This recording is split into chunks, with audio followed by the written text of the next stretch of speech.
From the moment he was born, silence was the only world 8-year-old Daniel had ever known. No lullabies. No laughter. No sound of his mother calling his name. Doctors had confirmed it within hours of his birth. Daniel was born completely deaf. Not partially. Not temporarily. Completely. The words hit his parents like a sentence they didn't know how to survive. "We're sorry," the doctor had said gently. "There's no guarantee he'll ever hear." Years passed, but nothing changed. Daniel learned to read lips, to feel vibrations, to watch faces closely just to understand emotions he could never hear. At school, other kids whispered about him, not knowing he couldn't hear them, but feeling different made him feel small anyway. Teachers tried their best, but resources were limited. Hope slowly faded. His parents did everything they could. They sold belongings. Took extra jobs. Went from one hospital to another. Each visit ended the same way, doctors shaking their heads. "We've tried everything," one specialist finally said. "There's nothing more we can do." Those words broke something inside the family. Daniel's mother stopped talking about the future. His father stopped making promises. And Daniel stopped believing anything could ever change. One afternoon, they sat quietly in a small hospital waiting area. Daniel stared at the floor, tracing invisible lines with his shoe. He didn't know why they were there again, he had learned not to ask. That's when the doors opened. A tall, broad-shouldered man walked in, dressed simply, without bodyguards or attention. Most people didn't recognize him at first. He moved calmly, confidently, the kind of presence that filled a room without demanding it. Seagal. He wasn't there for cameras. He wasn't there for headlines. He was visiting quietly, supporting a small charity event for children with disabilities. As he walked past the waiting area, something stopped him. Daniel. Not because the boy said anything, he didn't. But because he didn't. Stephen noticed the way Daniel watched people's mouths instead of their eyes. The way he flinched when chairs scraped the floor, feeling vibrations instead of sound. The sadness that sat too heavy on such a young face. Stephen slowed his steps. Then he turned back. And walked straight toward Daniel and his parents. At that moment, none of them knew it yet. But this quiet meeting was about to change everything. Daniel's world moved slowly, carefully, as if every day required extra effort just to exist. At school, he sat in the front row, eyes locked on the teacher's lips, trying to piece together meaning from movements instead of sound. When the class laughed, Daniel laughed a second too late, not because he understood the joke, but because he didn't want to feel left out. Some kids noticed. Others pretended not to. A few were cruel. They mimicked him when teachers weren't looking. They exaggerated mouth movements, then burst into laughter. Daniel didn't hear the mocking, but he felt it, the way their eyes followed him, the way they pulled away when he came near. Silence had taught him something painful. Being different made you invisible, or worse, an easy target. At home, his parents tried to stay strong, but the cracks were showing. His mother spent hours online, reading forums late into the night, searching for stories of miracles that might somehow apply to Daniel. Every new article brought a spark of hope, and every medical disclaimer crushed it again. His father carried guilt he never spoke aloud. He blamed himself for not earning enough, for not finding the right doctor, the right country, the right moment. He smiled for Daniel, but when he thought no one was watching, his shoulders sagged like a man carrying weight far too heavy. They had been to specialists in different cities. Some spoke kindly. Others were blunt. Cochlear implants won't work in his case. The nerves didn't develop properly. At best, he might sense vibrations, not sound. Each sentence sounded like a door slamming shut. Daniel learned to stop asking questions. He learned that hope hurt more than silence. That day at the hospital wasn't even supposed to happen. It was just another follow-up appointment, another confirmation of what they already knew. They sat in the waiting area, surrounded by posters filled with smiling children and promises that felt like lies. Daniel noticed everything, except sound. He noticed the tight grip of his mother's hands. The way his father stared at the wall for too long. The quiet resignation in their faces. He pulled out a small notebook and began to draw, the only place where his world made sense. He drew a boy standing behind glass, watching life happen on the other side. That's when he felt it. A presence. Daniel looked up and saw a tall man standing a few feet away, kneeling slightly to meet his eye level. The man didn't speak right away. He smiled softly, then gently tapped his own ear and shook his head, letting Daniel know he understood. For the first time in a long time, someone didn't rush. Didn't pity. Didn't talk over him. Steven Seagal glanced at the parents and asked quietly, "Born deaf?" Daniel's mother nodded, her eyes already filling with tears. Steven looked back at Daniel, not with sadness, but with respect. And in that moment, something Daniel hadn't felt in years stirred inside him. Not sound, but hope. Steven Seagal didn't speak right away. Instead, he sat down beside Daniel, close enough to feel present but not close enough to overwhelm him. He picked up the small notebook Daniel had been drawing in and gently turned it toward himself, raising his eyebrows as if asking permission. Daniel hesitated, then nodded. Steven studied the drawing carefully. A boy behind glass. A world full of people on the other side. Steven didn't need anyone to explain it. He had seen that feeling before, not in hospitals, but in people who believed they were locked out of life. Slowly, Steven drew a simple line on the page. Then another. He turned the notebook back to Daniel. It was a door. Steven pointed at the drawing, then tapped his chest, and finally pointed gently at Daniel, as if saying, "Sometimes doors open in ways we don't expect." Daniel stared at the sketch. Something warm spread through his chest. Steven finally spoke, keeping his voice low and calm so Daniel could read his lips clearly. "How long?" he asked. "Since birth," Daniel's father answered quietly. "We've tried everything." Steven nodded. He didn't offer quick hope. He didn't say miracles were guaranteed. He asked questions instead, real ones. What doctors? What tests? What did they say exactly? The parents explained. The nerve damage. The failed treatments. The closed doors. Steven listened without interrupting. When they finished, he stayed silent for a long moment, thinking. Then he looked at Daniel again. He placed his hand over his heart and then made a small gesture outward, a silent promise that he was taking this seriously. "May I?" Steven asked, holding out his hand. Daniel looked at his parents. They nodded gently. Steven guided Daniel's hand to the center of his own chest. "Feel," Steven said. Daniel felt the steady rhythm, the vibration of a heartbeat. Strong. Alive.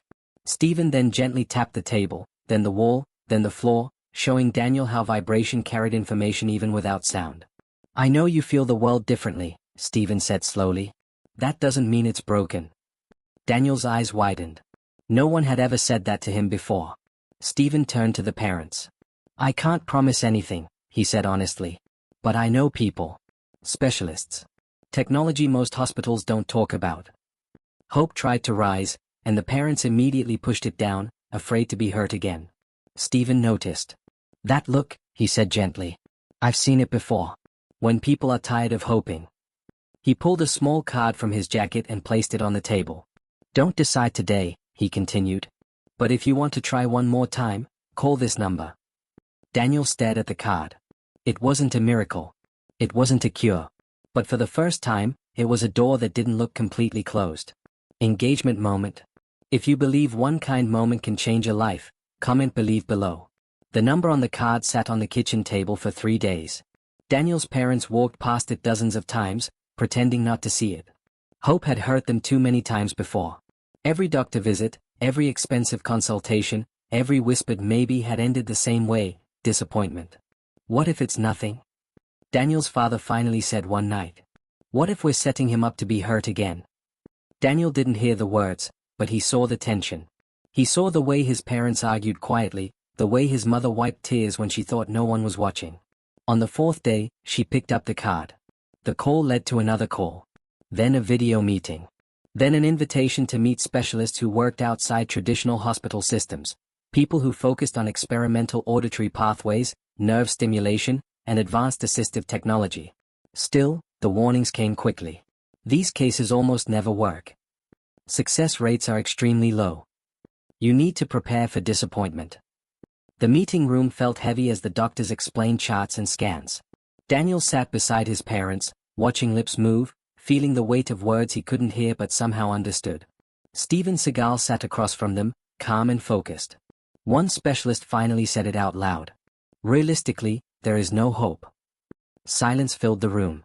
Daniel's mother closed her eyes. She had heard that sentence too many times.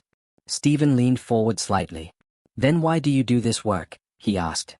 The doctor hesitated. "Because once in a while, something unexpected happens." Steven nodded. "That's all I need." The doctors exchanged looks. One of them spoke carefully. There is an experimental option.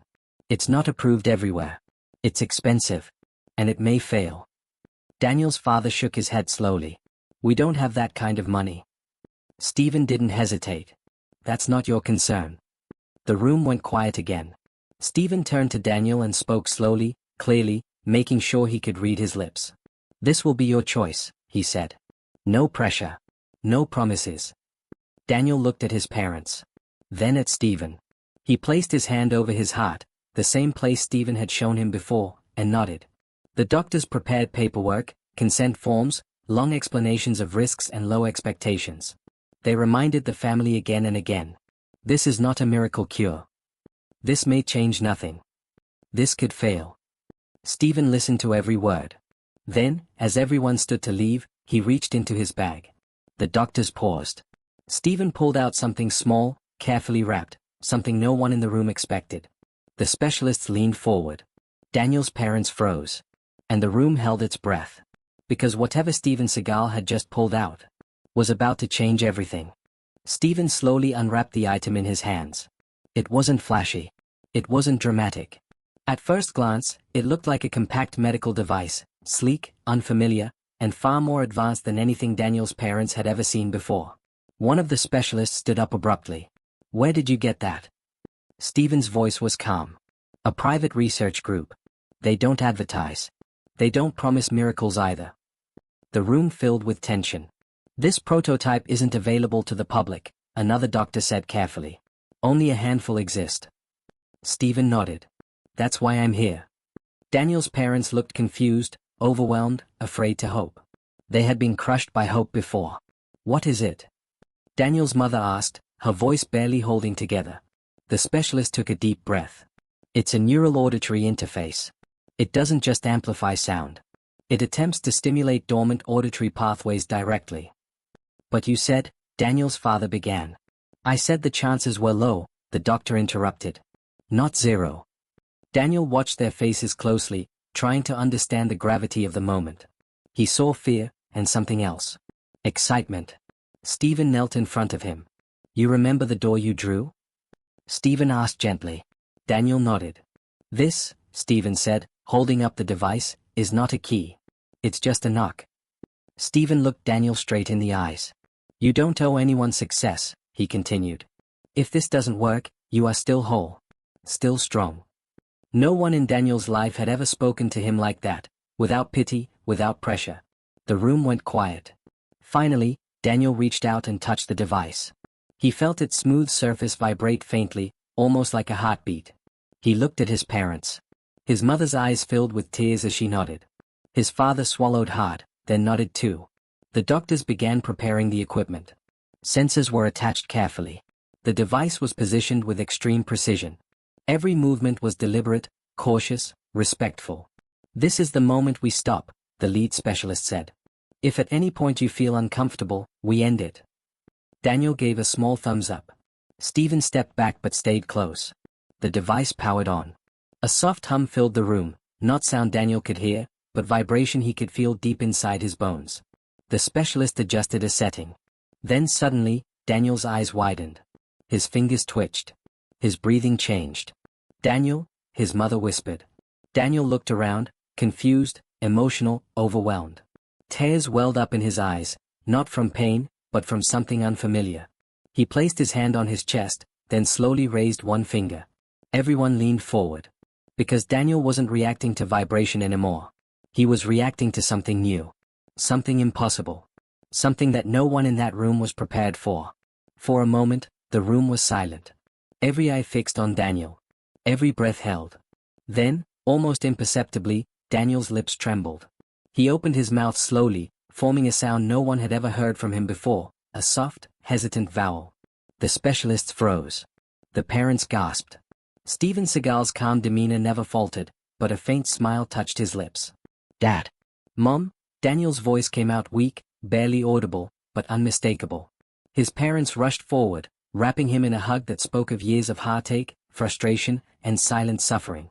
Tears streamed down their faces as they held him tightly, almost afraid he might vanish into silence again. The specialists exchanged astonished glances. This shouldn't be possible, one whispered. His auditory pathways, we thought they were completely inactive. Stephen knelt beside Daniel again, his voice steady. Sometimes what seems impossible just needs the right moment and the right encouragement. Daniel's hands flew to his ears, feeling, exploring, sensing new sensations. He repeated the sound, slightly louder this time. And then another. A syllable. A word. Each small sound was like a victory.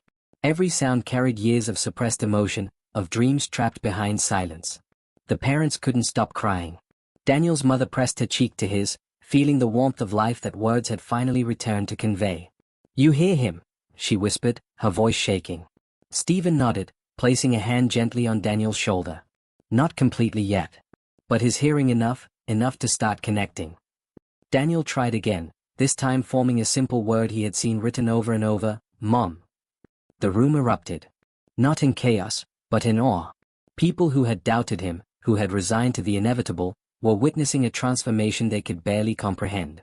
Even the specialists, seasoned and rational, had no words. They simply watched, scribbling notes, adjusting the device, careful not to interrupt this fragile miracle. The atmosphere shifted. What began as a clinical demonstration became a celebration of human resilience. Daniel's confidence began to grow as he explored these new sensations. Every small sound he made, every word he uttered, reinforced the impossible truth: he was no longer trapped in silence. Stephen stood quietly, letting the moment belong entirely to Daniel and his family. He didn't take credit, didn't bask in the miracle. For him, the joy was in witnessing courage rewarded. The parents held Daniel tightly. "Thank you," they whispered, over and over, words too small to express the gratitude in their hearts. Daniel finally looked up at Stephen, a tentative smile on his face. In his eyes, the silent question of years was answered. Someone had believed in him when everyone else had given up. If this moment gave you chills, type respect in the comments and share this story to inspire hope. By the end of the day, Daniel could recognize more sounds: a clock ticking, footsteps in the hallway, even the faint hum of the refrigerator. Each sound was a note in the symphony of a world he had never fully known before. And in that quiet room, filled with wonder and disbelief, one truth was undeniable: sometimes, the right person at the right moment can change everything. Daniel wasn't just hearing for the first time. He was learning to believe again. The news of Daniel's breakthrough spread faster than anyone could have imagined. Within hours, the video of his first sounds, the tentative syllables, the hesitant words, had gone viral. Millions of people around the world were moved by the story of the boy who had been born deaf and the man who refused to let him lose hope. Daniel's parents couldn't stop replaying the moment in their minds.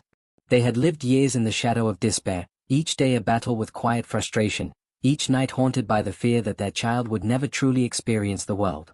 And now, it was as if that shadow had lifted, replaced by a light they hadn't dared hope for. School became a different place. Classmates who had once ignored or teased him now watched with awe.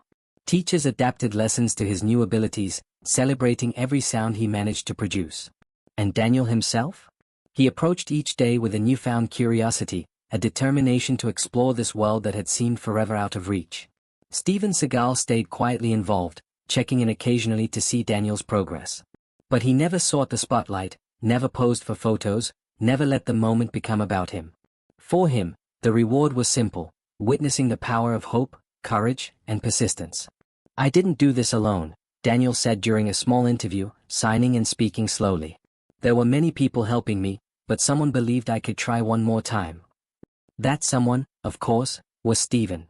But it wasn't the fame or presence that mattered, it was the way he had treated Daniel as a person, not as a diagnosis, not as a case to be solved. Medical professionals who had once shrugged and said, "There's no hope," were now revisiting their assumptions.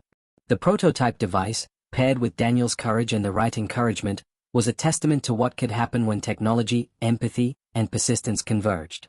Social media lit up with stories of parents inspired to never give up on their children, teachers motivated to look beyond limitations, and strangers moved to support causes for children with disabilities. Hashtags like #NeverGiveUp and #BelieveInMiracles trended worldwide. For Daniel's family, the change was intimate and profound. Everyday sounds, the hum of the refrigerator, the laughter of friends, the soft songs of birds outside the window, were no longer abstract concepts. They were tangible, alive, and utterly transformative. Daniel laughed freely for the first time in years, his joy contagious, his confidence growing daily. Steven Seagal's visit became more than a story of celebrity intervention. It became a symbol. Sometimes, all it takes is one person who refuses to accept no as the final answer, one person willing to open doors where others have closed them. Before leaving for the last time, Steven knelt beside Daniel and placed a hand gently on his shoulder. "You are stronger than anyone told you," he said. "And this world is finally starting to hear it." Daniel smiled. Not just a smile of sound, but a smile of understanding, of hope realized, of life reclaimed. If you believe no one should be left unheard, type respect in the comments. Share this story to remind the world that hope is never truly gone, and subscribe for more inspiring stories that prove miracles can still happen. The story of Daniel, the boy born deaf, with no hope left, had become a story of courage, faith, and human kindness. And it reminded everyone watching that sometimes, the smallest acts of belief can create the most extraordinary miracles.